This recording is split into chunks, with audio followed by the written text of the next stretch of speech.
మరోసారి తన నిర్మల హృదయాన్ని చాటుకున్నారు మంత్రి కొండా సురేఖ. సీఎం రేవంత్ రెడ్డి రోడ్ షోలో పాల్గొనేందుకు హైదరాబాద్ నుంచి జయశంకర్ భూపాలపల్లి జిల్లా రేగొండకు బయలుదేరిన మంత్రి గారు మార్గమధ్యంలో యాదాద్రి భువనగిరి జిల్లా వంగపల్లి గ్రామంలో జరిగిన రోడ్డు ప్రమాదం సంభవించింది. అక్కడ జరిగినటువంటి ప్రమాదాన్ని దారిగుంట వెళ్తుండగా గమనించినటువంటి కొండా సురేఖ మార్గమధ్యంలో ఆగారు. మార్గమధ్యంలో ఆగి అక్కడ ఉన్నటువంటి క్షతగాత్రులను పరామర్శించి వారి బాధను అడిగి తెలుసుకున్నారు. ఎలా విధంగా జరిగింది, అసలు ప్రమాదకు ఘటనకు కారణాలు ఏంటివి అంటూ తెలుసుకోవడమే కాకుండా వారికి ఎవరైతే క్షతగాత్రులు ఉన్నారో వారిని స్వయంగా వారి వద్దకు వెళ్ళి వారి బంధువుల వివరాలు సేకరించి వారికి సమాచారం అందించి వారిని పిలిపించే ప్రయత్నం అయితే చేశారు.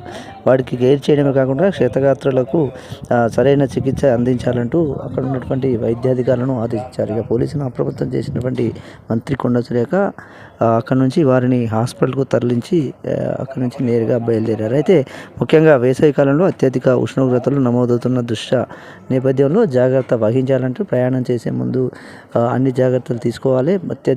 అత్యవసరమైతేనే బయటికి వెళ్ళాలి. ఇలాంటి ప్రమాదాలు జరిగినప్పుడు ప్రాణాపాయ స్థితి ఉంటుందని ప్రజలకు విజ్ఞప్తి చేశారు మంత్రి కొండా సురేఖ.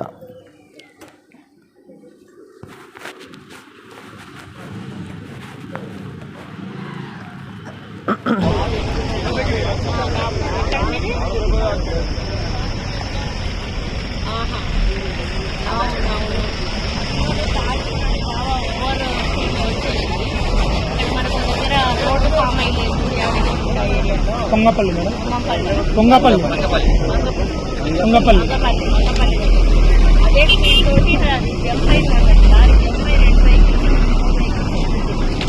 వకీలు ఏమంటే కార్లో ఉన్న వాళ్ళకు బాగా దెబ్బలు తగిలిన మిగతా రెండు కూడా టాటా వేసారు.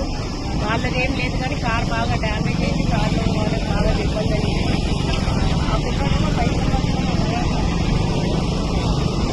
మరి ఎట్లా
ఎక్కింది